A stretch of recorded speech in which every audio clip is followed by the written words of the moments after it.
spending the summer working back home in the Pacific Northwest, Kat and I fled the increasingly strong fall storms that had begun smashing into the North Pacific coast to return to our boat in Mexico. With a stop in Seattle to visit family, our travels were smooth as can be. We flew to Tucson, then took a bus to Guaymas in Mexico, and finally a taxi to San Carlos, where we stored Sea Dream of Clyde on the hard. We were both incredibly excited to get back aboard Sea Dream, but before we headed off sailing, there was lots of work to do to get Sea Dream ready to sail once again. Woohoo! We made it to Mexico! Yeah, we just had really easy travels all the way here, and everything was on time, and we're at our hotel here. Seems like we got the place to ourselves. I'm gonna go grab some dinner, and then see Clyde tomorrow.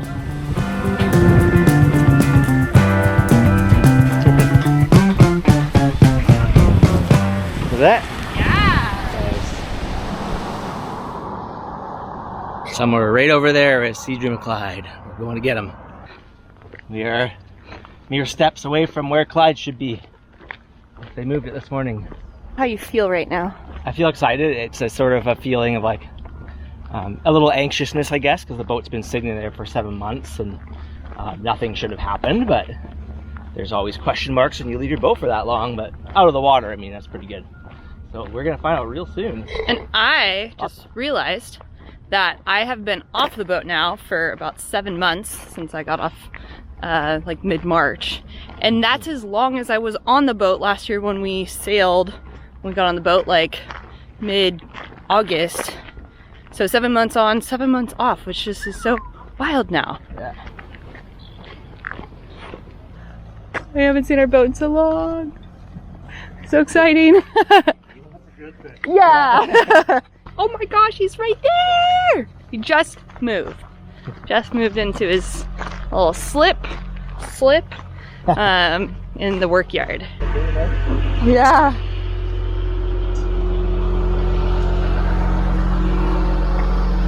Hola. Rudy. 7 months closed. Hello, anybody home? Okay. Oh, it's smelly. My diesel. Oh, it's cool in here. Okay, well, we made it in here. And we're gonna investigate. We got some cleaning to do. We got some cleaning to do. What's with all this? What's this? I don't know. Oh, weird. I don't know. Might have been some mold growing. Alright, everything looks pretty good, except for it seems that some solvent has popped and ended up in the bilge, which is freaky because it's flammable stuff. But so we're going to deal with that right away before we do anything else. Upon discovering the mysterious fluid in the bilge, I took samples of it outside and away from the boat to test if it was flammable. To our relief, it was not. With the knowledge that we were not at risk of causing an explosion, we got to work cleaning the bilge and emptying the cabin of all the things I had removed from on deck in the spring to store out of the sun for the summer. Well, the boat really isn't in too bad a shape, but there's this weird, mysterious brown splatter that's all over the galley, and it was up on the ceiling. You can still see some there. So it's kind of a mystery, but it's coming off right away. I'm not sure. Could something have erupted? Could there have been little poopy ants that got in here? I don't know. Yeah, a little mystery. As is still the mystery of what got into the bilge that stinks. But I have rinsed it a whole bunch of times, and now I'm satisfied there's no risk of flammability in there. So if you see this film, maybe these are my last words, but probably not. Boat's looking good, though. We're clearing things out. V-berth's totally stuffed, and it can stay that way for now because it's cushions and whatnot in there. Yeah, all in all, it looks really good in here. There's very little issues that I can see. This window leaked a little bit, as it has been. I need to open it right up and reseal it, so that's a job for once we're in the water and not paying money to be on the hard or tied up, because it's slow leak and it doesn't rain here. So there you go. All right, well, we're calling it a day for today. I'm gonna make a little meal on board here in the boatyard, and yeah, it's been a bit of a frustrating having to deal with that leak of whatever the heck it was, but it sure stinks, and it's been really just taking up a whole bunch of time. But we're ready to paint first thing tomorrow morning, and I'm gonna look for some bilge cleaner to help alleviate the smell. It's all part of boat ownership. These things happen sometimes, and just gotta take it as it comes. there's a fella that quite cheerfully came by and noted that he finally got his starter working, and he'd been chasing it for 7 days. So that goes to show that I should probably not be so upset about having to spend about 5 hours dealing with this. So.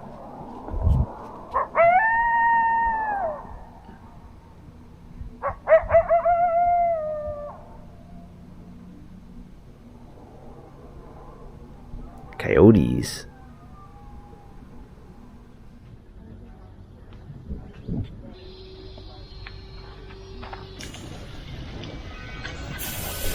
We're washing off the boat a bit here so that it just gets rid of a bit of powder that's there. I've gone around and scraped off little bits of barnacle that were still left over. I wet sanded it in the spring, but yeah, just getting it ready for painting tomorrow. We'll tape it up and have it ready to go first thing while it's not so hot out. Hey, I love this vacuum.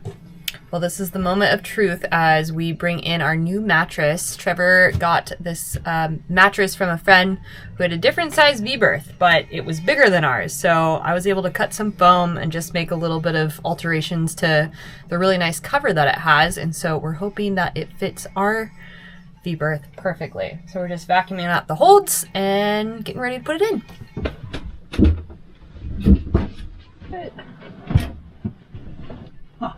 Nice.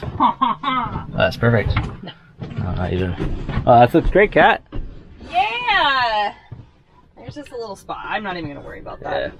Let's put a pillow in it. Nice. Oh, that's real nice. Yeah. Yeah. What does it feel like in the middle? Oh, that's great. Yeah. So amazing. I love this frother. Maple milk. All right, it is day 3 here in the boatyard, and just got an extension so we can stay an extra day, which is nice. Could probably pull it off, but we're gonna be running around because we're gonna be getting some new chain today, and just have to run around and get a bunch of different stuff. So I feel really nice about that, just having that extra day. Totally worthwhile, worth the cash. So, and yeah, it's a beautiful day here in Mexico. Really, I shouldn't really feel stressed, and I'm just trying to let that flow out of my body. I find myself when I'm in a boatyard, or I just get this kind of like a bit of anxiety that I think a lot of people deal with, and so I feel that at times as well, and I just have to let it kind of flow away from me. And Kat is amazing with helping me with that. But yeah, I feel really good about that, and the forecast looks really good. Not much wind coming, so just gonna make some breakfast here on board. We're moving out of the hotel today and onto the boat, so that's gonna feel nice as well.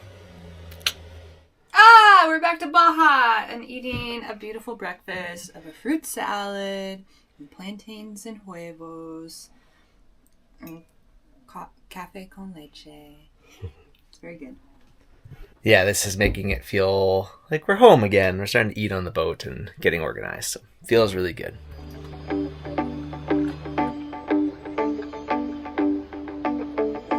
Things moved a little slower than expected, but on the morning of day 3 in the boatyard, we got to work painting the bottom so we could launch the next day.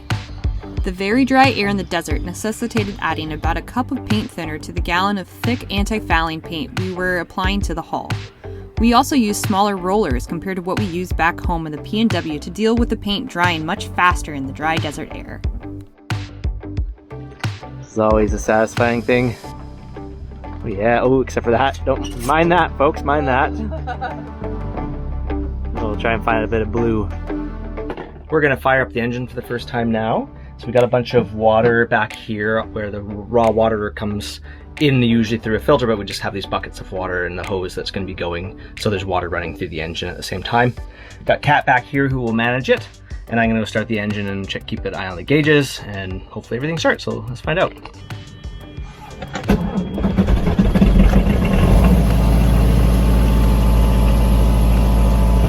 Perfect. Trying something new. We have been trying to figure out which method of marking would be the best for our chain.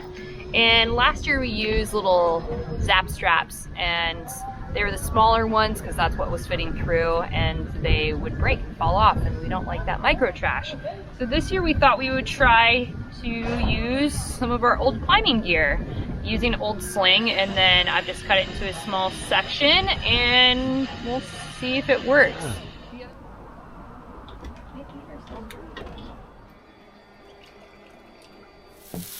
Make it, cat. Zucchini. Yeah. It is morning 4 in the boatyard, and we are getting launched in about 4 hours. So we're just gonna secure the boat, do a little bit of last running around, and get the anchor back on the boat as well. And off we'll go into the water. Really excited. Having scored new used anchor chain meant we needed to quickly learn to splice our rode onto it. With the help of a YouTube video, Kat made quick work of it though. What's happening, Trevor? We are about to be put back in the water, so I'm just getting a bit of the last paint I held back to get under the pads once the boat gets lifted up. And we'll be on our way.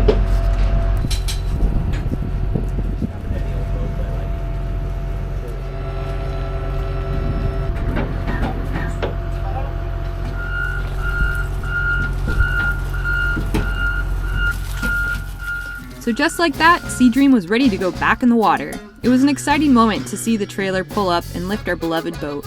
It marked the beginning of another wonderful winter sailing in the Gulf of California. Watching Sea Dream be pushed down the road with impatient traffic squeezing by gave us both some good laughs. It's hard to think of a more out-of-place spot for a sailboat, mast up and all, than cruising past stores and taco stands. But this was the way back to the water where she belongs.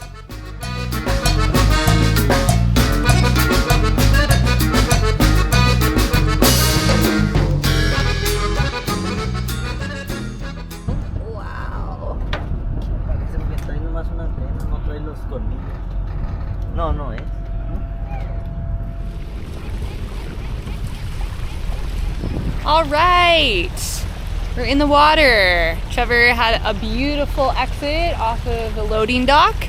We're gonna turn around and just go straight into the slip because there is a little leak in our raw water pump. So we'll check that out before we go for a little spin about.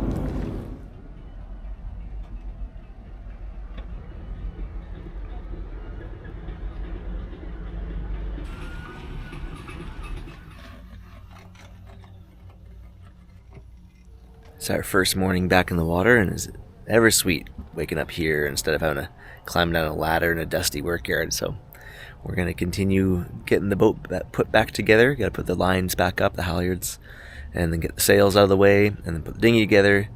A little bit of engine maintenance, and yeah, it's just looking like a real nice day. Bit of clouds are supposed to move in later, which should be nice for working outside and to keep the heat off a bit. But yeah, feels good.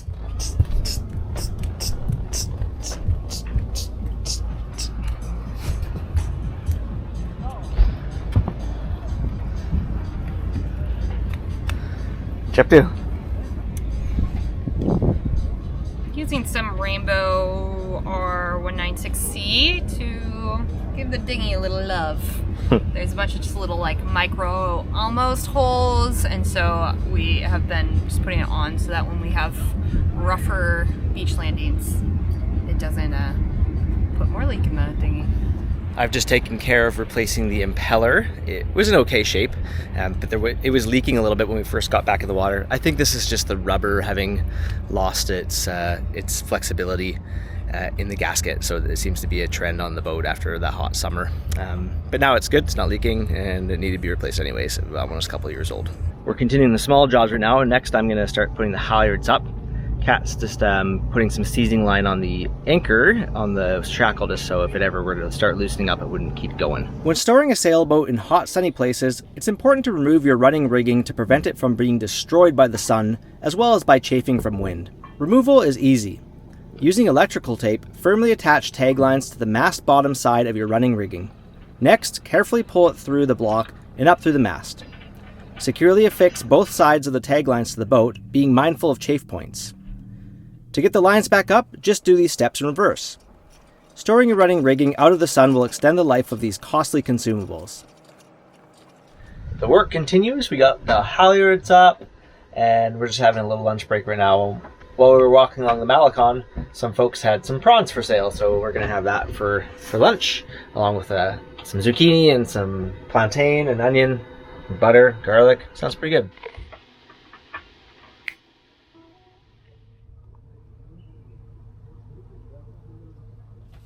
Well, things are coming together. We got the mainsail and the boom all on, and we're just about to pop the jib on now.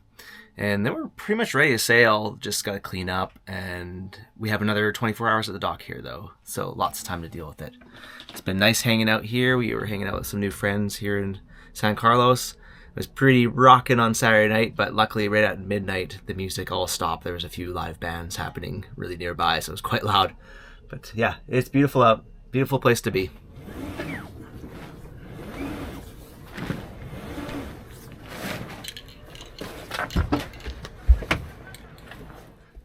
We caved. We just bought a Starlink unit.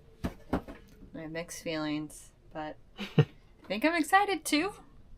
For ease of accessibility to knowledge and weather information. I don't know. It's a lot bigger than I thought it would be. Yeah, it's pretty big. But it was the last one at Home Depot, so I'm taking that as a sign. How do I set up Starlink? Handling a boat within the tight quarters of a marina is always an interesting experience. However, leaving the slip felt like jumping back on a bicycle. We were both very excited to leave the noise and commotion of the inner harbor behind, which also represented being one step closer to sailing again. Before dropping the hook, we made a pit stop to top up our fuel.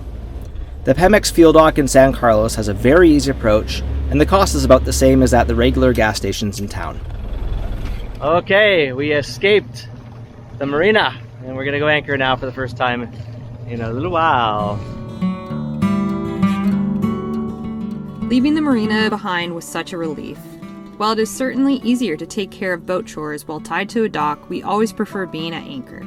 On top of the fact that anchoring is free, having the boat swing on the hook ensures our boat is always facing the breeze, keeping the air down below cool and fresh. We love watching all the wildlife that is plentiful within the anchorages in Mexico, like the pelicans and boobies that plummet from above and catch their meals, and the ever-playful dolphins zipping around. Of course, the view is always better outside the marina. Our friends Emily and Will from Sailing Bison captured this nice drone footage as we anchored in Bahia San Carlos. Be sure to check out their channel via the link in the video description. Thanks, you two!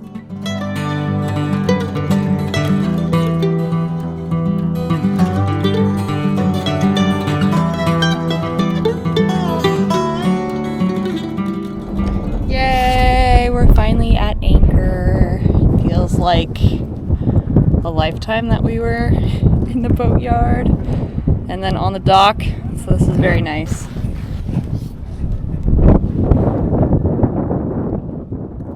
Just in time for the breeze to start up, so really happy to not be mucking around with the wind coming in while we're trying to leave the marina, so this is great. This feels really good to be out here.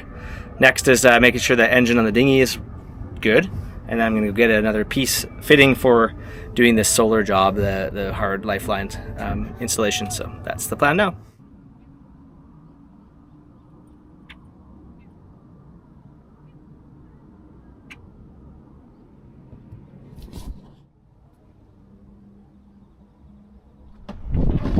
Good morning! We are planning on leaving San Carlos today to head across the sea to Bahia Concepcion, but we are not quite ready to go sailing yet. Trevor's about to go up the mast using the mast mate. He is going to put up our courtesy flag for Mexico and also put up our lazy jacks. For those unfamiliar with what the mast mate is, check out an earlier video of ours in the link to learn all about it. It's a fantastic device that makes work up the mast so much easier, as well as much more comfortable.